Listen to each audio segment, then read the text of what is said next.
बेंगलुरु में देर रात हुई भारी बारिश से कई इलाकों में जबरदस्त पानी भर चुका है। हालात इतने बिगड़ गए कि कई सड़कें नदी में तब्दील हो गई, तो कई इलाकों में पानी भर गया, जिसकी वजह से वहां से गुजरने वाले लोग सड़कों पर ही फंस गए।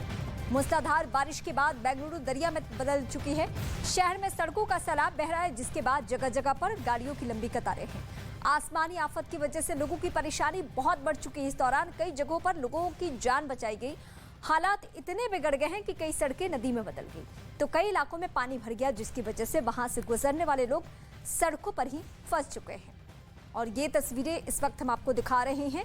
ये 4 तस्वीरें हैं। समंदर बना शहर, सैलाब में सड़क पूरी तरीके से गायब और लड़के की जान बचाई गई। सड़क पर जैम की स्थिति है और लोग बेहद परेशान हैं। 5 तस्वीरें आपके सामने बेंगलुरु की।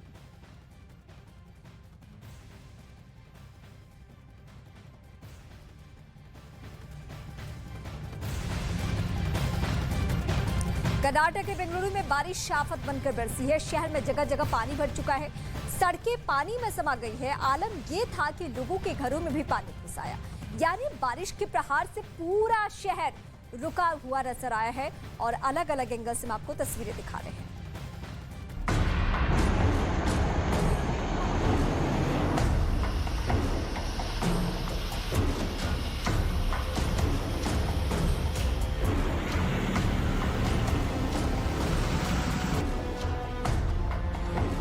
बेंगलुरु में सड़कों पर सैलाब, पानी के प्रहार से बेबस बेंगलुरु, डूब गई गाड़ियां, ठहर गया शहर।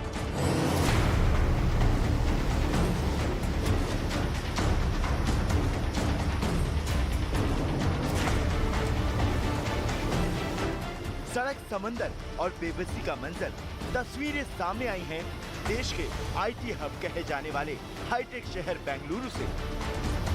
अगर आपने कभी शानदार शहर को सैलाब के चंगुल में फंसते नहीं देखा, तो आज देख लीजिए। जिंदगी की दौड़ में हुंकार भरने वाला शहर सैलाब के आगे सरेंडर करता दिखा। तस्वीरें ऐसी दिखी कि मानो बेंगलुरु किसी मैदान या पहाड़ी पर नहीं, बल्कि टापू पर बसा है। पानी के प्रहार से बेंगलुरु शहर बेबस हो गया। सड़कें दरिया बन गई और गाड़ियां पानी में रेंगने लगी। मंजर ऐसा कि दिन रात दौड़ने वाला शहर कुछ घंटों की बारिश में रेंगने लगा। बेंगलुरु में हुई तेज बारिश ने पूरे देश को मुसीबत में डाल दिया। रात 8 बजे से बारिश शुरू हुई और काफ़ी बारिश हो रहा था। सारा ये बिल्डिंग वाले तो नहीं थे, हम अपने बिल्डिंग यामाहा शोरूम का जो बिल्डिंग था वहाँ पे हम बाहर निकले तो देखा काफ़ी बारिश हो रहा था, बहुत तेज़ बारिश हो रहा था और दोनों रोड बिल्कुल भर चुका था और ये डिवाइडर भी मतलब छुप गया था। उस रोड का बीच का डिवाइडर ये दोनों बराबर हो गया था। तो फिर हम अपने बिल्डिंग से वो पंपिंग सेट को निकाला। पंपिंग सेट से पानी हम हर 10 मिनट के बाद पानी निकालते हैं। कर्नाटक के बेंगलुरु में हुई तेज बारिश की वजह से शहर के कई इलाकों में जल भराव हो गया। सड़कें पूरी तरह पानी में डूब गई। फ्लाईओवर के पास से गुजरने वाली सड़कें पूरी तरह पानी में समा गई। गाड़ियों की क्या बात करें, इंसानों की रफ्तार पर भी ऐसा ब्रेक लगा कि लोग दुआ करने लगे कि ऐसी बारिश फिर शहर में ना हो। लेकिन निशाना शहर के इंतजाम पर था, जो कि सैलाब के संकट से पूरा शहर सकते में आ गया। I never thought that in Bangalore this much of drainage I had to face. And again I thought that I would be able to cross it. But again it's my stupidity. I would have done work from home and I'm coming just to go to my workplace. But somehow you managed to come here. Yes, somehow I managed to come here, but now I have to see that how I will manage to go to my workplace. अब इन तस्वीरों को देखिए। Flyover के एक हिस्से में पानी भरा दिखा, पीछे गाड़ियों की कतार दिखी। किसी की हिम्मत नहीं हुई कि वो गाड़ियों को पानी से भरी सड़क पर उतार दे और इसी वजह से सड़क पर लंबा जाम लग गया। ऐसा वैसा जाम नहीं, कई किलोमीटर लंबा जाम। जिन लोगों ने हिम्मत जुटाने की कोशिश की, वो पानी में उतरते ही रेंगने लगी, क्योंकि बसों के पहिए पानी में डूबे हुए दिखे। जो लोग मोटरसाइकिल पर सवार थे, उनकी बेबसी तो कहीं और ज्यादा थी। उन्हें अपनी गाड़ी से नीचे उतरना पड़ा। सड़क पर पानी भरने की वजह से चाहे वो मोटरसाइकिल हो, ऑटो हो या फिर बस, सब सैलाब में बेबस दिखे। बेबसी के आलम को दिखाती इन तस्वीरों को गौर कीजिए। जहां लोगों को मोटरसाइकिल खींचती है, वहां मोटरसाइकिल को लोग खींचते दिखे। लेकिन ऐसी सिर्फ एक तस्वीर नहीं थी। नजर जहां तक पहुंचे, नजारा एक जैसा था। किसी को घर जाना था, किसी को दफ्तर जाना था, किसी को बच्चों को स्कूल पहुंचाना था। लेकिन बारिश के बाद सड़क पर जमा हुआ पानी और इसमें लगे ट्रैफिक जाम ने लोगों को मजबूर नहीं, बहुत मजबूर कर दिया।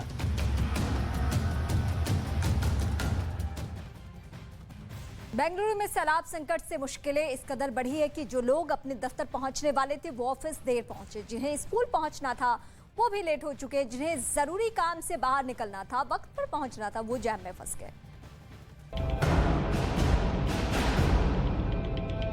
सड़क पर लबालब भरा पानी और उससे गुजरती पीली बस। बस में बैठे कुछ बच्चे स्कूल में हो रही देरी से खुश जरूर थे, लेकिन बस के बाहर जिंदगी बेबस थी।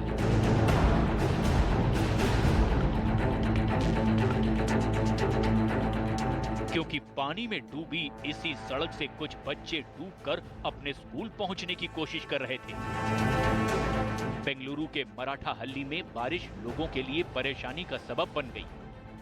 एक तो बारिश की वजह से सड़क पर जमा हुए पानी से लोग परेशान थे, तो दूसरी तरफ फ्लाईओवर पर हो रहे निर्माण से लोगों की मुश्किलें दोगुनी हो गई। बेंगलुरु के मराठा हल्ली से आई तस्वीरों में दिखा कि कई लोग अपनी मोटरसाइकिल को खींच रहे थे। सड़क पर पानी भरा होने की वजह से उनकी गाड़ियां नहीं चल पा रही थी। लोग अपनी मोटरसाइकिल को खींचने पर मजबूर थे। बारिश के बाद चारों तरफ पानी भरा हुआ नजर आया। सड़क पर लंबा ट्रैफिक जाम था।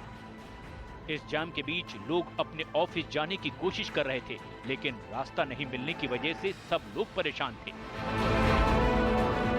एक अनुमान के मुताबिक बेंगलुरु में बारिश की वजह से ट्रैफिक जैम की वजह से आईटी कंपनियों को 225 करोड़ रुपए का नुकसान हुआ। कर्नाटक के मुख्यमंत्री बसवराज बोम्मई ने कंपनियों को मदद का भरोसा दिया है।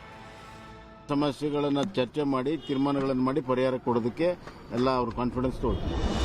लेकिन मुश्किलें सिर्फ आर्थिक नुकसान से नहीं बढ़ी। बेंगलुरु में सैलाब संकट के बीच से लाचारी की एक और तस्वीर देखने को मिली, जहां पानी में फंसे आदमी को रेस्क्यू कर बचाना पड़ा। ट्रैफिक संभाल रहे जवान को एक शख्स को टांग कर सड़क पार कराना पड़ा। बेंगलुरु में दिन रात हुई बारिश के बाद चारों तरफ पानी भरा दिखाई दिया। सड़क के साथ रिहायशी इलाकों में भी पानी भर गया। लोगों के घरों में भी पानी घुस गया। घर के बाहर से गुजरने वाली सड़कें पानी में डूबी नजर आई और लोग पानी में डूबकर ही सफर तय करते दिखाई दिए।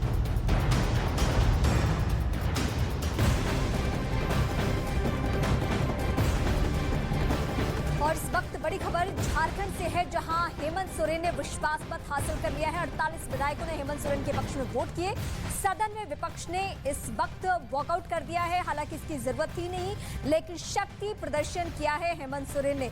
वो हेमंत सोरेन जिसको लेकर अभी भी फैसला आना बाकी है। राज्यपाल की तरफ से जो फैसला आना है उनकी विधायकी को लेकर, तो विधायकी के ऊपर तलवार अभी भी लटका हुआ है। लेकिन इस बीच वो एक ताकत दिखाने की कोशिश कर रहे हैं कि इस बीच कभी भी सरकार पे बनाई तो वो बता सके, एक पब्लिक में मैसेज दे सके कि हमारे पास तो बहुमत था। विश्वास मत हासिल कर लिया है। 48 विधायकों ने उनके पक्ष में वोट किया है, लेकिन अभी भी सस्पेंस है झारखंड को लेकर कि राज्यपाल का फैसला क्या होगा।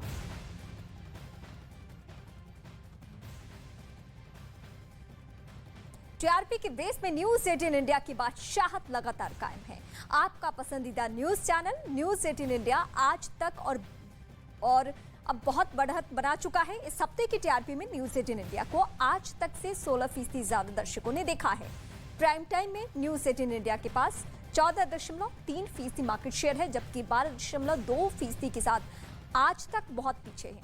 जी न्यूज और एबीपी न्यूज मिलकर भी न्यूज 18 इंडिया से बहुत पीछे हैं। आपका भरोसा हमें लगातार बना रहा है देश का नंबर 1 न्यूज चैनल। इंडिया का प्राइड, मेरा प्राइड, वीकेसी प्राइड कड़ी मेहनत का जश्न मनाइए। दिल्ली के आबकारी नीति के खिलाफ बीजेपी ने जारी किया स्टिंग ऑपरेशन। केजरीवाल सरकार पर लगाया बड़े घोटाले का आरोप, कहा स्टिंग मास्टर का हो गया स्टिंग। स्टिंग मास्टर का स्टिंग हो गया है। और जो लोग भ्रष्टाचार के खिलाफ लड़ने की कसम खाकर आए थे, वो आज दरअसल कट्टर भ्रष्टाचारी पार्टी के रूप में सामने आई है। मुंबई में गणेश उत्सव में शामिल हुए गृह मंत्री अमित शाह, लालबाग के राजा और बैंड्रा गणेश पंडाल के किए दर्शन। सीएम शिंदे और डिप्टी सीएम फडणवीस ने भी गणेश पूजा की। टीचर्स डे पर राष्ट्रपति भवन में शिक्षकों का सम्मान। देश के 45 शिक्षकों को राष्ट्रपति मुर्मू ने किया सम्मानित। पुरस्कार पाने वाले शिक्षकों से पीएम मोदी भी करेंगे सम्मान। का नाम चस्का है और बम्बिया गैंग का बेहद खतरनाक गुर्गा माने जाने वाले चस्का पर ही गोल्डी बराड़ के भाई की हत्या का आरोप है। कहा जाता है कि अपने भाई की हत्या का बदला लेने के लिए ही गोल्डी बराड़ ने सिद्धू मूसेवाला की हत्या करवाई, क्योंकि गोल्डी बराड़ को शक था कि उसके भाई की हत्या के बाद शूटरों को मूसेवाला ने ही पनाह दी थी। इसके साथ ही वो मूसेवाला की बम्बिया गैंग से नजदीकी पर भी भड़का हुआ था। इसी वजह से उसने लॉरेंस बिश्नोई के साथ मिलकर मूसेवाला की हत्या करवा दी और उसी के बाद से बम्बिया गैंग दोनों से बदला लेने की कसम खा रहा है। जिसके बाद पंजाब पुलिस ने बड़ी गैंग वॉर से निपटने की तैयारी होने का दावा भी किया। लेकिन अब खबर आई कि बम्बिया गैंग के तार आईएसआई से जुड़े हैं, जो आने वाले दिनों में एक बड़ा खतरा साबित हो सकता है। इस बीच खबर है कि पाकिस्तान के ग्वादर में चीन के नागरिकों को निशाना बनाने के लिए आत्मघाती हमलावर ईरान से आया था। मतलब ये कि ईरान में ग्वादर हमले की प्लानिंग की गई थी। असल में पिछले महीने 21 अगस्त को वहां चीनी नागरिकों के काफिले पर हमला किया गया था और उस आत्मघाती हमले में 2 बच्चों की दर्दनाक मौत हो गई थी, जबकि चीन के एक नागरिक समेत कई लोग घायल हो गए थे। यह हमला उस वक्त हुआ था जब चीनी नागरिकों की 4 गाड़ियां ग्वादर एक्सप्रेसवे से गुजर रही थी। तभी वो आत्मघाती हमलावर एक गाड़ी की तरफ दौड़ने लगा और पास पहुंचते ही उसने खुद को उड़ा लिया था।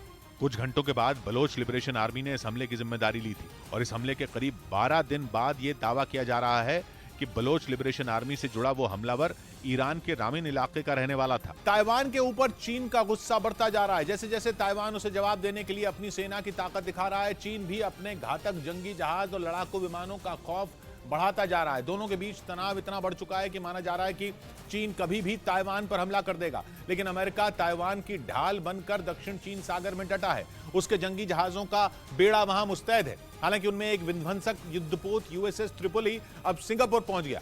लेकिन इससे पहले अमेरिका ने इस ताकतवर जंगी जहाज को भी साउथ चाइना सी में ही तैनात कर रखा था, ताकि अगर चीन ने ताइवान के खिलाफ जंग छेड़ने की सोची भी तो उसकी ईंट से ईंट बजा दी जाए। लेकिन कई दिनों तक चीन की हरकतों पर नजर रखने के बाद अमेरिका का ये विध्वंसक युद्धपोत यूएसएस ट्रिपोली सिंगापुर के चांगी नेवल बेस पहुंच गया।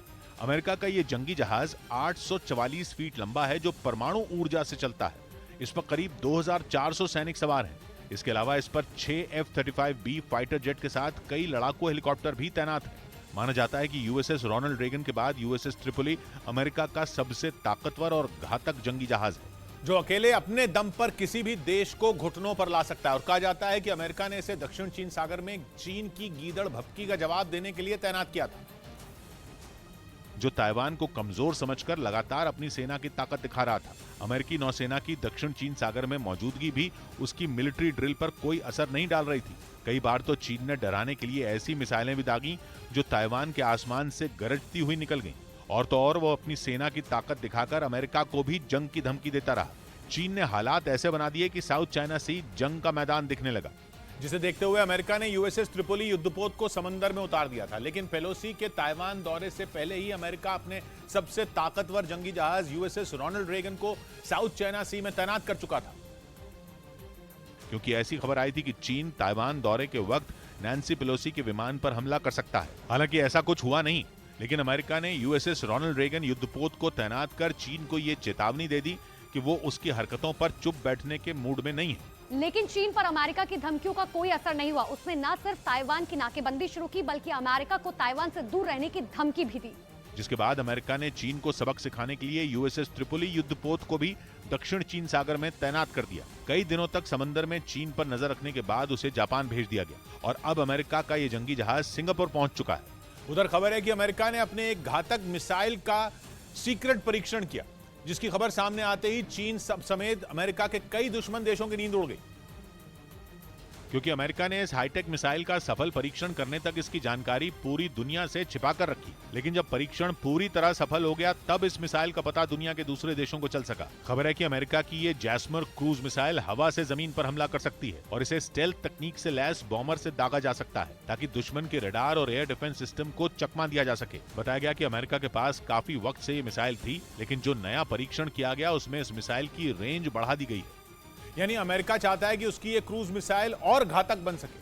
कहा जा रहा है कि चीन के साथ तनातनी की वजह से अमेरिका अपने हथियारों की ताकत बढ़ाने में जुटा है और इसी प्लानिंग के तहत उसने अपनी इस मिसाइल की मारक क्षमता को 400 किलोमीटर से बढ़ाकर अब 1000 किलोमीटर तक कर दिया है। बताया गया कि ये मिसाइल अपने साथ करीब 450 किलो विस्फोटक लेकर जा सकती है और इसमें कई ऐसे हाईटेक उपकरण लगे हैं जो अपने आप दुश्मन को खोजकर उसे तबाह कर देने की क्षमता रखते हैं। माना जा रहा है कि अमेरिका की इस मिसाइल की खबर मिलते ही चीन की परेशानी बढ़ गई है।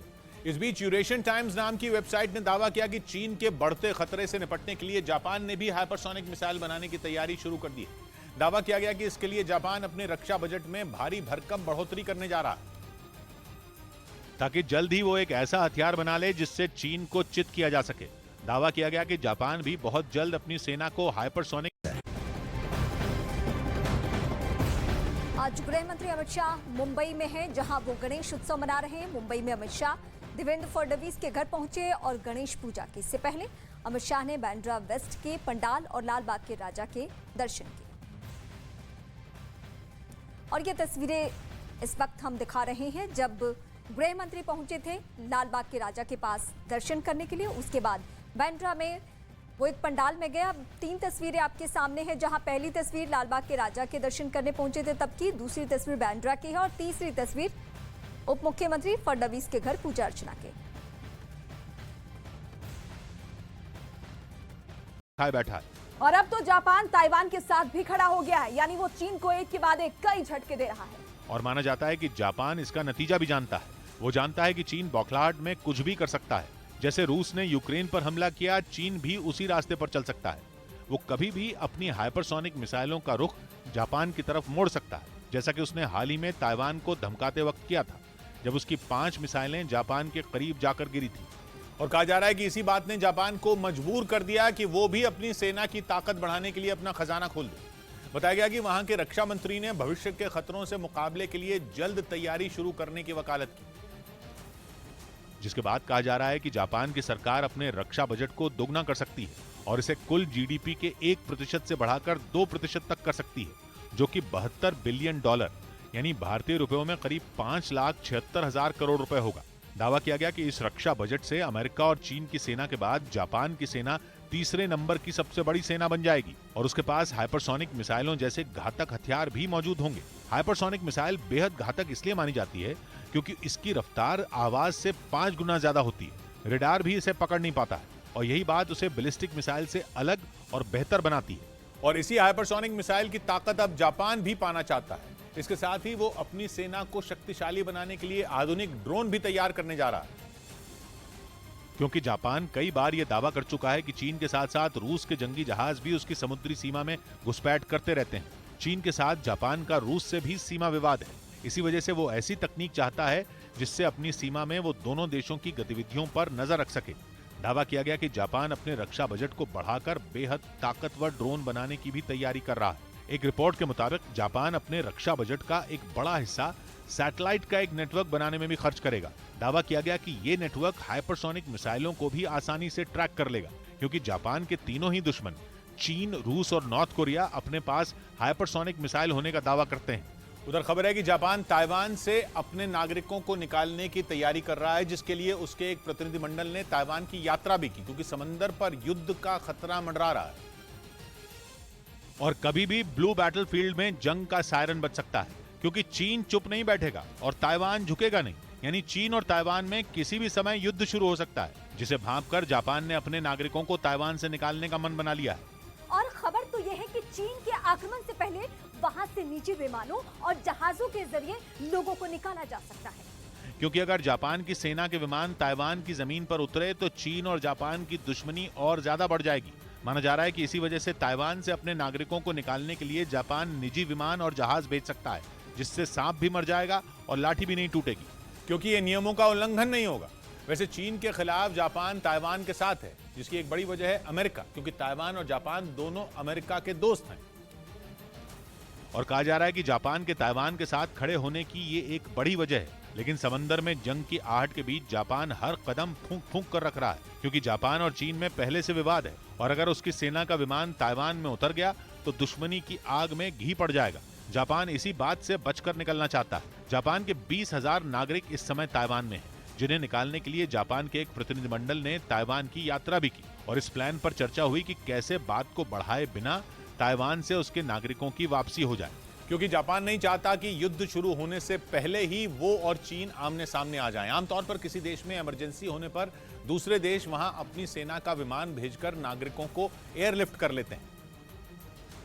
लेकिन ताइवान के मामले में जापान के लिए ऐसा करना मुश्किल है। वो चीन से सीधे टकराने के मूड में नहीं है। वो ताइवान के साथ तो है, लेकिन उसने अब तक ताइवान को आधिकारिक मान्यता नहीं दी है। यानी कहीं ना कहीं जापान चीन के गुस्से से बचना चाहता है, क्योंकि पिछले कुछ दिनों से चीन के विमान और जहाज साउथ चाइना सी में आग उगल रहे हैं। शांत समंदर धमाकों से गूंज रहा है। ताइवान स्ट्रेट में चीन के 60 से ज्यादा लड़ाकू विमान और 7 जंगी जहाज मंडरा रहे हैं। ऐसे हालात में अगर जापान की सेना का विमान ताइवान में उतरा तो ये बैठे बिठाए मुसीबत बुलाने जैसा होगा, क्योंकि तब वो केवल साउथ चाइना सी में ही नहीं बल्कि जापान सागर के पास भी खलबली मचा देगा। इस बीच अमेरिका ने कुछ खास तरह की चिप का चीन को एक्सपोर्ट बैन कर दिया। ये चिप आर्टिफिशियल इंटेलिजेंस से जुड़े उपकरणों में इस्तेमाल होती है। इसके साथ ही ये लगभग तय हो गया कि अमेरिका और चीन के बीच हथियारों की जंग से पहले ट्रेड वॉर छिड़ने वाली है, जिसमें अमेरिका पूरी तरह आक्रामक दिख रहा है। ताइवान में बने तनावपूर्ण हालात के बाद अमेरिका ऐसे कई फैसले ले चुका है जिनका बुरा असर चीन पर पड़ रहा है। अमेरिका का ये फैसला चीन की उन सभी कंपनियों पर असर डालेगा जो आर्टिफिशियल इंटेलिजेंस के कारोबार में हैं। एडवांस चिप बनाने में अमेरिका की कुछ कंपनियों की बहुत बड़ी हिस्सेदारी है। अगर चीन की आईटी कंपनियों को ये चिप मिलनी बंद हो गई तो उनका काम करना मुश्किल हो जाएगा। ऊपर से ये वक्त ऐसा है जब चीन की कंपनियां क्लाउड कंप्यूटिंग और 5G से जुड़े कुछ अहम प्रयोग करने में लगी हैं। अचानक एडवांस चिप की किल्लत उनकी मुश्किलें बढ़ा सकती है। शायद इसीलिए चीन ने इतने बड़े फैसले के बाद भी कोई भड़काऊ बयान नहीं दिया, बल्कि फैसले पर फिर से विचार करने की अपील की। अगर चीन ने भी जवाबी कार्रवाई करते हुए कोई फैसला ले लिया तो ट्रेड वॉर छिड़नी तय हो जाएगी। उधर सिद्धू मूसेवाला के पिता ने दावा किया कि लॉरेंस बिश्नोई गैंग ने उन्हें जान से मारने की धमकी दी है। लॉरेंस बिश्नोई गैंग पर गोल्डी बराड़ के साथ मिलकर दिल्ली की आबकारी नीति के खिलाफ बीजेपी ने जारी किया स्टिंग ऑपरेशन। केजरीवाल सरकार पर लगाया बड़े घोटाले का आरोप। कहा स्टिंग मास्टर का हो गया स्टिंग मास्टर का स्टिंग हो गया है। और जो लोग भ्रष्टाचार के खिलाफ लड़ने की कसम खाकर आए थे वो आज दरअसल कट्टर भ्रष्टाचारी पार्टी के रूप में सामने आई है। मुंबई में गणेश उत्सव में शामिल हुए गृह मंत्री अमित शाह। लाल बाग के राजा और बांद्रा गणेश पंडाल के किए दर्शन। सीएम शिंदे और डिप्टी सीएम फडणवीस ने भी गणपति गणेश की पूजा की। टीचर्स डे पर राष्ट्रपति भवन में शिक्षकों का सम्मान। देश के 45 शिक्षकों को राष्ट्रपति मुर्मू ने किया सम्मानित। पुरस्कार पाने वाले शिक्षकों से पीएम मोदी भी करेंगे संवाद।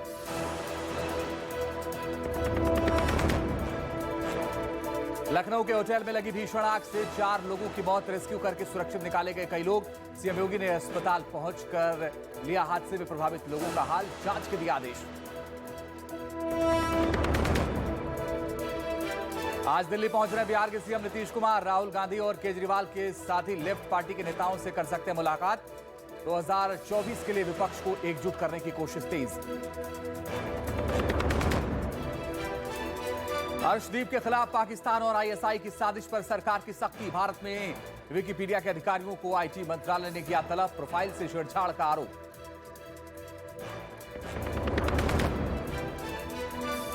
इंडिया कंटेंट लीडरशिप अवार्ड्स में सौगात की एक बात ने मचाई धूम। न्यूज 18 इंडिया के प्राइम टाइम शो पर ज्यूरी ने लगाई सबसे भरोसेमंद न्यूज शो की मोहर। न्यूज 18 इंडिया लगातार बना हुआ है देश का नंबर 1 न्यूज चैनल। काफी पीछे छूटा आज तक और इंडिया टीवी, जी और एबीपी न्यूज मिलकर भी न्यूज 18 इंडिया से पीछे। आज तक को पछाड़ अब है देश का नंबर 1 न्यूज चैनल। तो देखते रहिए न्यूज 18 इंडिया। पश्चिम बंगाल में पंचायत चुनाव से पहले एसटीएफ को बड़ी कामयाबी। झारखंड और बंगाल की सीमा पर अवैध असला फैक्ट्री पर छापा, बड़ी संख्या में हथियार जब्त, 2 आरोपी गिरफ्तार।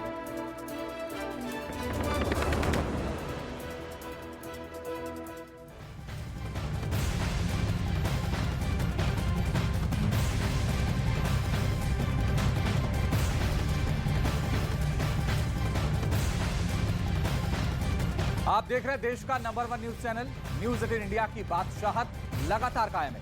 टीआरपी की रेस में इंडिया टीवी और आज तक काफी पीछे छूट गए हैं। सबसे सटीक और भरोसेमंद खबरों के लिए देश ने एक बार फिर न्यूज 18 इंडिया पर भरोसा जताया है और न्यूज 18 इंडिया पर भरोसा जताने के लिए आप सभी का बहुत बहुत शुक्रिया। जी और एबीपी न्यूज मिलकर भी न्यूज 18 इंडिया से काफी पीछे हैं।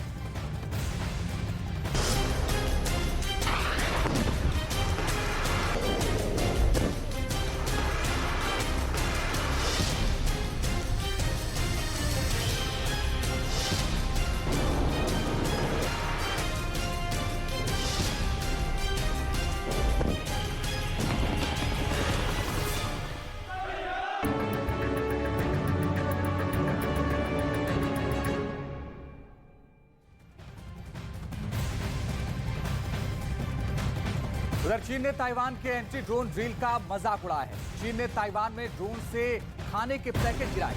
एक दिन पहले दुश्मन ड्रोन के खिलाफ ताइवान ने एंटी ड्रोन गन से ड्रिल किया था। उसके बाद से अब मजाक भी बनाया गया। चीन ताइवान तनाव पर इस वक्त की जो बड़ी खबर है वो आपको बता रहे हैं। चीन ने ताइवान का मजाक उड़ाया है, एंटी ड्रोन ड्रिल का मजाक उड़ाया है और इसी ड्रोन से चीन ने खाने के पैकेट गिराए हैं। यानी जिस ड्रोन से ताइवान युद्ध की सोच रहा है उसका मजाक बनाया है चीन ने और उसी ड्रोन के जरिए खाने के पैकेट गिराए हैं चीन ने। यानी एंटी ड्रोन ड्रिल का मजाक उड़ाया है। चीन ने ड्रोन से खाने के पैकेट गिराए हैं। जिस ड्रोन के जरिए ताइवान को लगता था वो चीन को टक्कर देगा, उसका मजाक बनाया।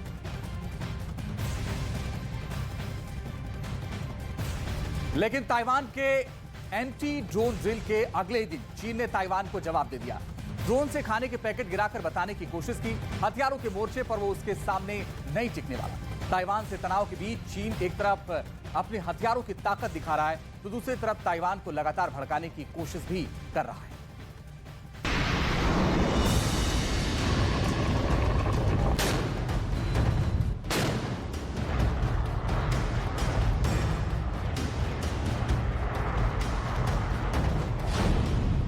चीन ताइवान में युद्ध संकट गहराया।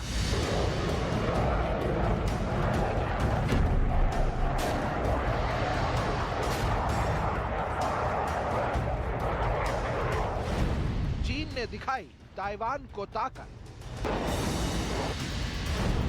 फिर उड़ाया ताइवान के ड्रिल का मजाक। चीन ताइवान में तनाव कम होने का नाम नहीं ले रहा है। ताइवान की समुद्री सीमा से लेकर ताइवान की जमीन तक चीन ताइवान की घेराबंदी में लगा है। चीन के जंगी जहाज कभी उसकी समुद्री सीमा में घुसपैठ कर रहे हैं तो कभी उसके फाइटर जेट ताइवान की सीमा में गरज रहे हैं। बार बार ताइवान की सीमा में घुसपैठ कर चीन ताइवान को युद्ध के लिए ललकार रहा है।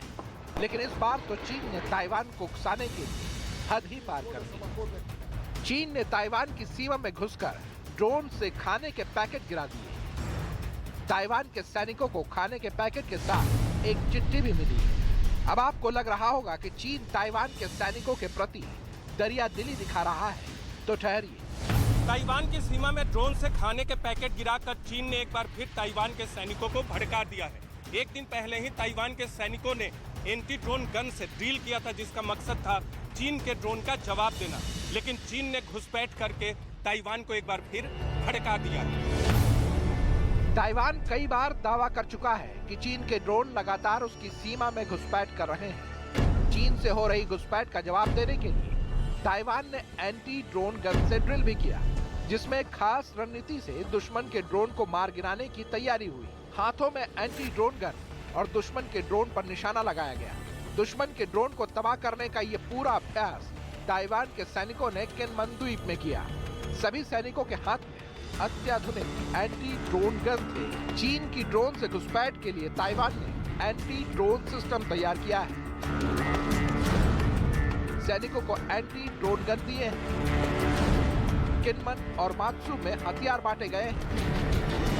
चीन के ड्रोन का जवाब देने के लिए ताइवान ने 45 ठिकानों पर एंटी ड्रोन सिस्टम लगाने की तैयारी की है, लेकिन चीन ने खाने के पैकेट गिराकर एक बार फिर साबित कर दिया कि हथियारों की रेस में ताइवान चीन के मुकाबले कहीं नहीं है। न सिर्फ खाने के पैकेट गिराए, बल्कि ताइवान की सीमा के काफी अंदर अपने ड्रोन को घुसाने में चीन कामयाब रहा। कुछ दिन पहले ही चीन की सरकारी मीडिया ग्लोबल टाइम ने एक वीडियो जारी कर ताइवान का मजाक उड़ाया था। इस वीडियो में चीन के ड्रोन पर ताइवान के सैनिक पत्थर मार रहे थे, जिसके बाद ताइवान ने अपनी सीमा में एंटी ड्रोन सिस्टम तैयार किया। लेकिन इस चीन ने इस सिस्टम का मजाक उड़ाकर ताइवान को गुस्से में ला दिया है।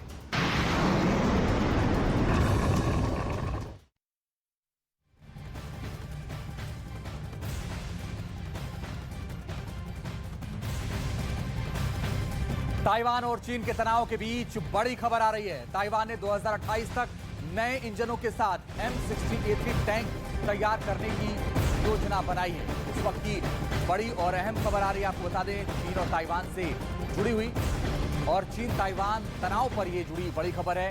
M60A3 टैंक तैयार करेगा ताइवान। 2028 तक टैंक तैयार करने की योजना है।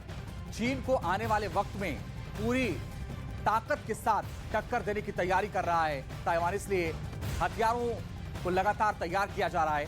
और 2028 तक ताइवान की योजना है कि M60A3 टैंक तैयार कर लिए जाएं ताकि चीन को कड़ी टक्कर दी जा सके। लेकिन चीन भी लगातार ताइवान के खिलाफ खड़ा है। और खबर है कि ताइवान ने आज से 4 दिवसीय युद्धाभ्यास शुरू कर दिया है। लियनह्यूक ड्रिल की ताइवान का दूसरा सबसे बड़ा लाइव फायर युद्धाभ्यास कहा जाता है, जिसमें 8वीं सेना कोर के जवान हथियारों से टारगेट को लॉक करने का अभ्यास करेंगे। ताइवान का 4 दिनों का ये युद्धाभ्यास है, दूसरा सबसे बड़ी लाइव फायर ड्रिल है।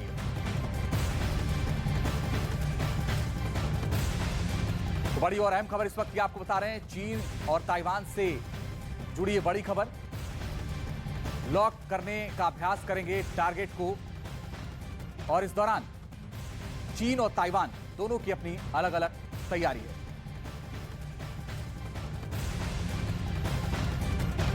चीन की आंख में ताइवान कांटे की तरह चुभ रहा है। अमेरिका से ताइवान की दोस्ती उसे परेशान कर रही है। बाइडेन से मिल रही सैन्य मदद से जिनपिंग भड़के हुए हैं। ऐसे में दावा किया जा रहा है कि चीन की सेना किसी भी वक्त ताइवान पर अटैक कर सकती है। लेकिन चीन को जवाब देने के लिए ताइवान ने भी कमर कस ली।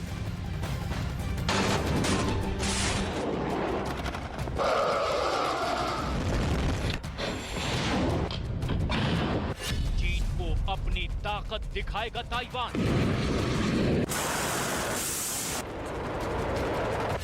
चीन को उसी की भाषा में जवाब देगा ताइवान।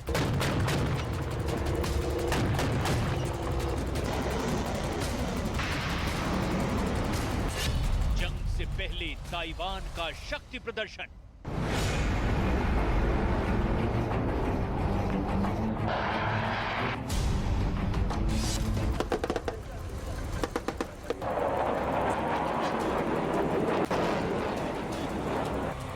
चीन से तनाव के बीच ताइवान ने अपना दूसरा सबसे बड़ा युद्धाभ्यास शुरू कर दिया है, जिसमें ताइवान की सेना असली युद्ध जैसा अभ्यास कर रही है। यानी ताइवान के जंगी जहाजों और मिसाइलों की गूंज चीन तक पहुंचेगी और ड्रैगन की आर्मी कुछ नहीं कर पाएगी। ताइवान की सेना इस लाइव फायर ड्रिल में लड़ाकू हेलीकॉप्टरों और बख्तरबंद गाड़ियों समेत कई दूसरे हथियारों का परीक्षण करेगी और जिनपिंग की आर्मी ये सब देखती रह जाएगी।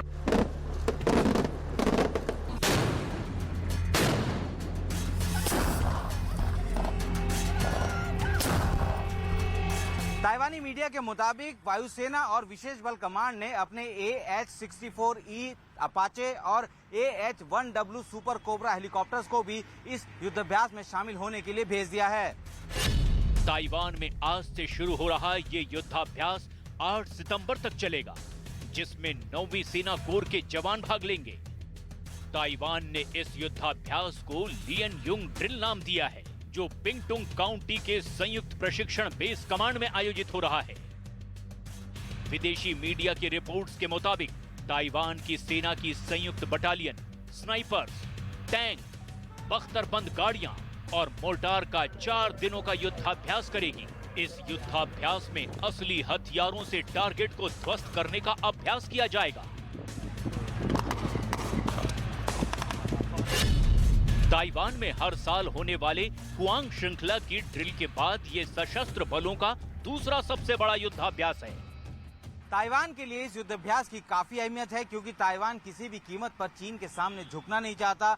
इसीलिए लाइव फायर ड्रिल के लिए 8वीं कोर के सैनिकों को दक्षिणी ताइवान के ताइनान, काओशुंग और पिंगटुंग शहरों और काउंटी की रक्षा के जिम्मेदार सैनिकों को शामिल किया गया है।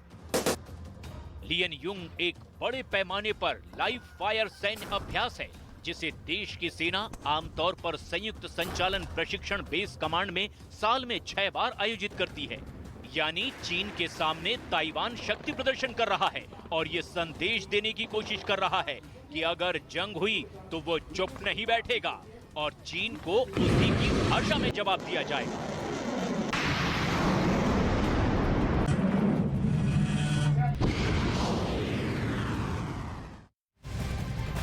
आइए अब आपको दिखाते हैं चीन ताइवान तनाव की 10 बड़ी खबरें।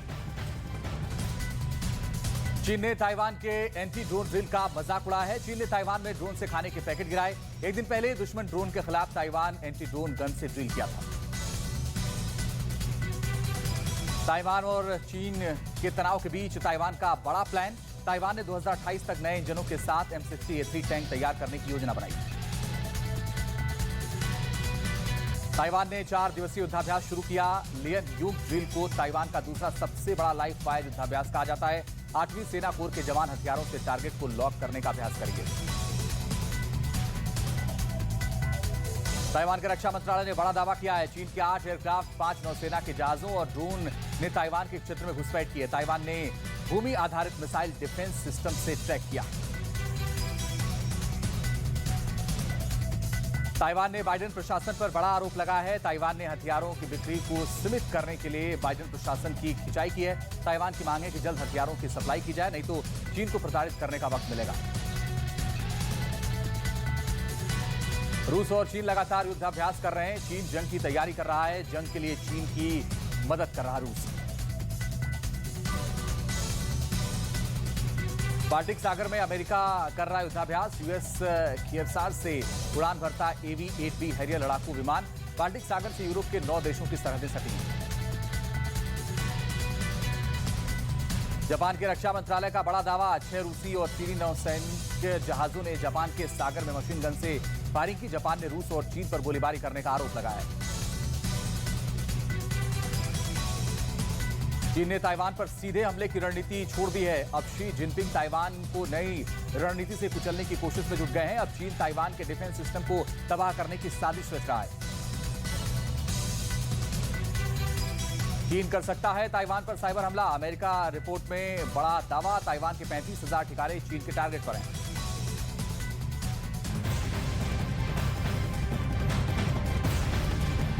और ताइवान के रक्षा मंत्रालय ने एक बड़ा दावा किया है। चीन के 8 एयरक्राफ्ट, 5 नौसेना के जहाजों और ड्रोन ने ताइवान के क्षेत्र में घुसपैठ की। इस वक्त चीन ताइवान तनाव पर बड़ी खबर आ रही है, वो आपको बता रहे हैं। ताइवान के क्षेत्र में घुसपैठ की खबर है।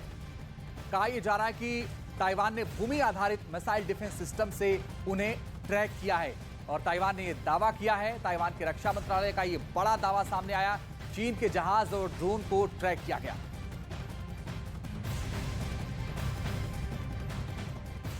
और यह पहली बार नहीं है जब चीन ने ताइवान की सीमा में घुसपैठ की कोशिश की है। ताइवान का दावा है कि 1 महीने से चीन के फाइटर जेट ताइवान के वायु क्षेत्र में ट्रैक किए जा चुके हैं, जबकि 21 नौसेना के जहाजों को ट्रैक किया गया है। और साथ ही यह भी कहा गया कि सितंबर 2020 से लगातार चीन की तरफ से ग्रे जोन में घुसपैठ की जा रही है। चीन घुसपैठ के जरिए ताइवान की रेकी कर रहा है और यही वजह है कि लगातार बार बार यह कहा जा रहा है कि ताइवान लगातार यह कह रहा है कि चीन उसके एरिया में घुसपैठ कर रहा है।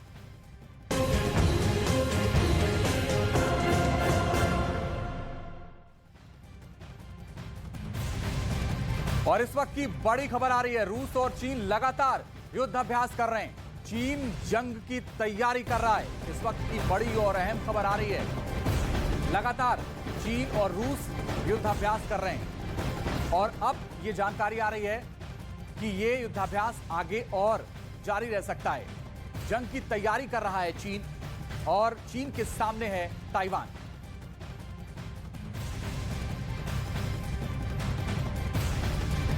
इस वक्त रूस और चीन वोस्तोक में युद्धाभ्यास कर रहे हैं। दोनों देशों के सैनिक कदम ताल करके अपनी एकता का प्रदर्शन कर रहे हैं। इस बीच शी जिनपिंग के बहुत खास और चीन के नंबर 3 ताकतवर नेता मॉस्को जा रहे हैं। यूक्रेन को पुतिन जला रहे हैं और ताइवान को शी जिनपिंग जलाने के लिए बेताब दिख रहे हैं।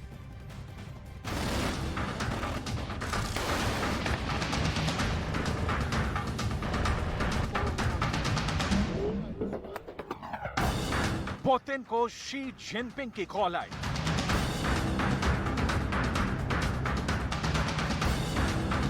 रूस चीन के बीच क्या पक रहा है?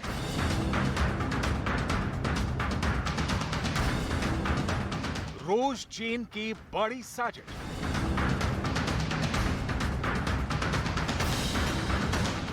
युद्धाभ्यास के बहाने जंग की तैयारी।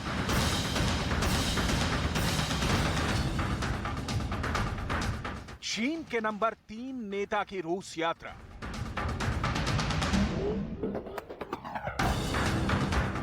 ड्रैगन की नई चाल काम कर गई।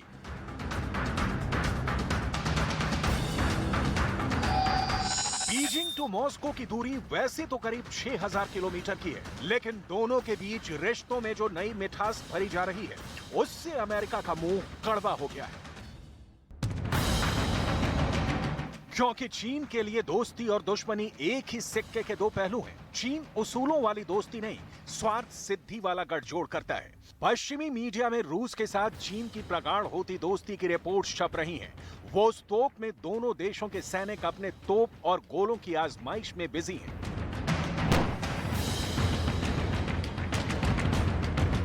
कहा जा रहा है इन दोनों के बीच के बनते रिश्ते दुनिया को बिगाड़ने की मूल वजह बन सकते हैं।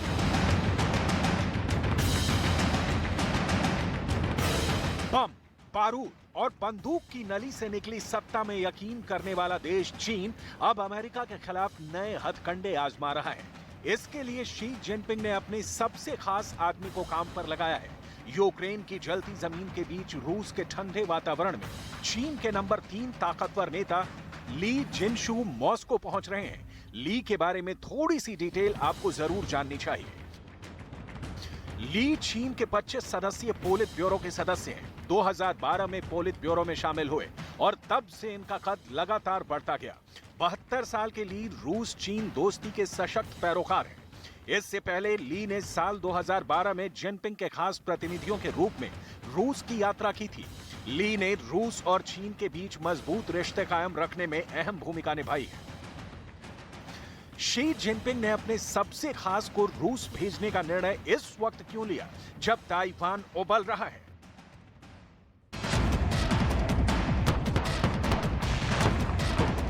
जब पुतिन के सिपाही यूक्रेन को नेस्तोनाबूद करने के लिए दिन रात बम गिरा रहे हैं,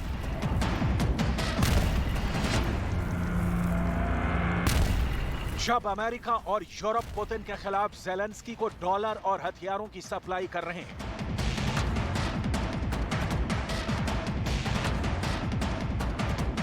जब ताइवान की आजादी को महफूज रखने के लिए अमेरिका के जंगी जहाज समंदर में उतरे हैं,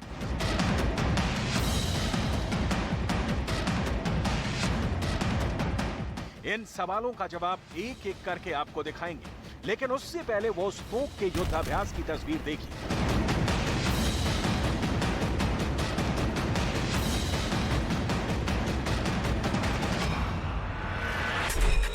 व्लादिवोस्तोक जापानी सागर के किनारे और उत्तर कोरिया के उत्तर में स्थित रूस का शहर है। 1 से 7 सितंबर तक चलने वाले इस अभ्यास की मेजबानी रूस कर रहा है। इस युद्धाभ्यास में 50,000 से अधिक सैनिक हिस्सा ले रहे हैं।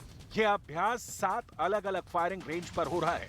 इसमें 5000 से अधिक हथियार, 140 विमान और 60 युद्धपोत शामिल हो रहे हैं।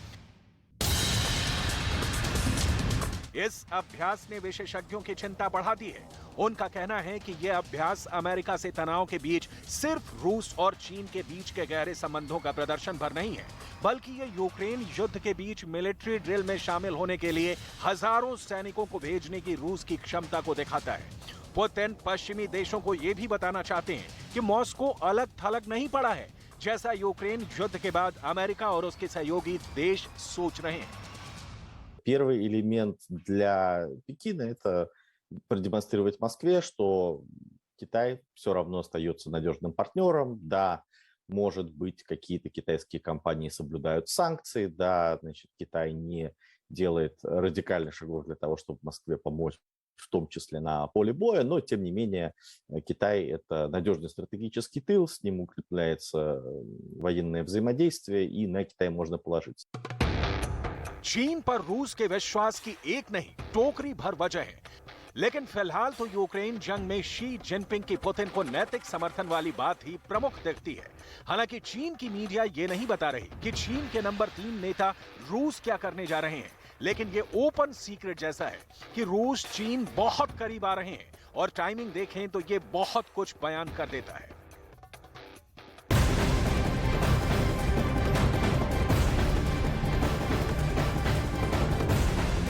इस वक्त की बड़ी खबर आ रही है। मुंबई में गृह मंत्री अमित शाह बीजेपी के नेताओं के साथ बैठक कर रहे हैं। देवेंद्र फडणवीस के घर पर यह बैठक हो रही है।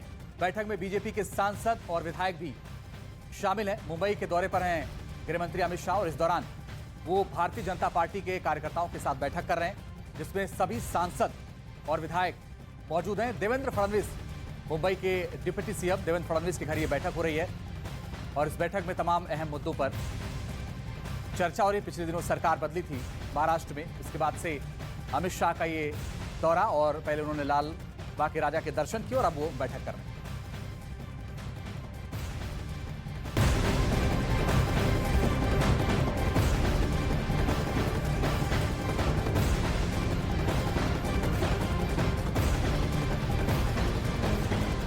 इस वक्त एक और बड़ी खबर आ रही है। अफगानिस्तान के काबुल में धमाका हुआ है। धमाके में 2 रूस के राजनयिकों की मौत हो गई है। अफगानिस्तान के काबुल में धमाका होने की खबर है। धमाके में 2 रूस के राजनयिकों की जान चली गई है। यह धमाका कैसे हुआ, यह फिलहाल पता करने की कोशिश की जा रही, लेकिन धमाके में 2 रूस के राजनयिक की जान चली गई है। काबुल धमाके में 20 लोगों की अब तक जान चली गई, 20 लोगों की मौत हो गई है। अफगानिस्तान के काबुल में यह धमाका हुआ है, जहां पे जान चली गई। इस वक्त की बड़ी और अहम खबर आपको बता रहे, काबुल में बड़ा धमाका हुआ है, जहां पर 20 लोगों की जान चली गई है। अफगानिस्तान के काबुल में धमाका हुआ है, जिसमें रूस के 2 राजनयिकों की मौत भी हो गई है और बताया जा रहा है कि धमाका कैसे हुआ, इसकी फिलहाल जांच की जा रही है। नमस्कार, मैं रीमा प्रसाद। इस वक्त आप देख रहे हैं देश का नंबर 1 न्यूज चैनल। इस वक्त हम आपको बताएंगे देश की सबसे बड़ी खबर के बारे में। तो आप देख रहे हैं देश का नंबर 1 न्यूज चैनल। सबसे सटीक और भरोसेमंद खबरों के लिए देश ने एक बार फिर न्यूज 18 इंडिया पर भरोसा जताया है। इंडिया टीवी और आज तक को बहुत पीछे छोड़ते हुए न्यूज 18 इंडिया लगातार देश का नंबर 1 चैनल बना हुआ है। नमस्कार, बहुत स्वागत है आपका। मैं हूं आपके साथ शालिनी कपूर तिवारी। न्यूज 18 इंडिया को नंबर 1 बनाने के लिए बहुत शुक्रिया हमारे तमाम दर्शकों का। आगे भी आपका ये प्यार हमें मिलता रहे, इसके लिए प्रयासरत हम रहेंगे। शुरुआत आज करेंगे सोनाली मर्डर केस की अनसुलझी गुत्थी के साथ। गोवा पुलिस की जांच हिसार रोहतक होते हुए गुरुग्राम तक अब पहुंच चुकी है। गुरुग्राम में गोवा पुलिस ने करीब 5 घंटे तक सोनाली के फ्लैट की तलाशी ली। नमस्कार, मैं हूं आपके साथ अंजीत। न्यूज 18 इंडिया पर तमाम अहम खबरें देश और दुनिया की आपको दिखाएंगे, लेकिन शुरुआत करते हैं। इस दौरान गोवा पुलिस ने सोनाली का पासपोर्ट, डायरी और गहने जब्त कर लिए हैं। सोनाली का मोबाइल फोन भी गोवा पुलिस ने जब्त किया है। माना जा रहा है कि मोबाइल फोन से पुलिस को मौत के मामले में बड़ा सुराग मिल सकता है। सोनाली फुगाट केस से जुड़ी हर अपडेट आपको दिखाएंगे, लेकिन सबसे पहले देश दुनिया की तमाम खबरों के लिए देखते हैं ताबड़तोड़ 50।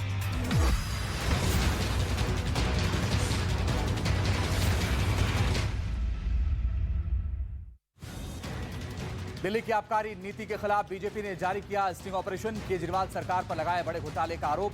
संबित पात्रा ने कहा स्टिंग मास्टर का हो गया स्टिंग। बीजेपी का आपसे शराब नीति पर 5 सवाल। संबित पात्रा ने कहा दलाली के लिए नई आबकारी नीति लाए। दिल्ली के डिप्टी सीएम मनीष सिसोदिया ने मोटा माल कमाया। कमीशन के पैसे सिसोदिया के खाते में गए। हिमाचल प्रदेश के हमीरपुर में केंद्रीय मंत्री अनुराग ठाकुर ने केजरीवाल सरकार पर बड़ा हमला किया। कहा देश भर में दिल्ली के शराब घोटाले की बू आ रही है। भ्रष्टाचार के दलदल में डूबे अरविंद केजरीवाल के पास जवाब नहीं है।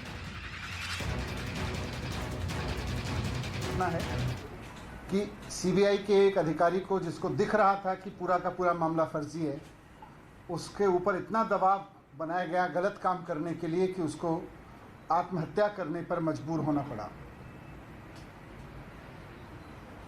मुझे फंसाने के लिए, मुझे अरेस्ट करने के लिए, किसी फर्जी केस को लीगली साउंड बनाने के लिए एक अधिकारी पर इतना दबाव बनाने पर आ गए ये लोग कि अब बेचारे उस अधिकारी को सुसाइड करना पड़ा। ये बहुत अफसोसजनक है। मेरी उनके परिवार के प्रति बहुत संवेदना है उनकी असमय इस घटना से।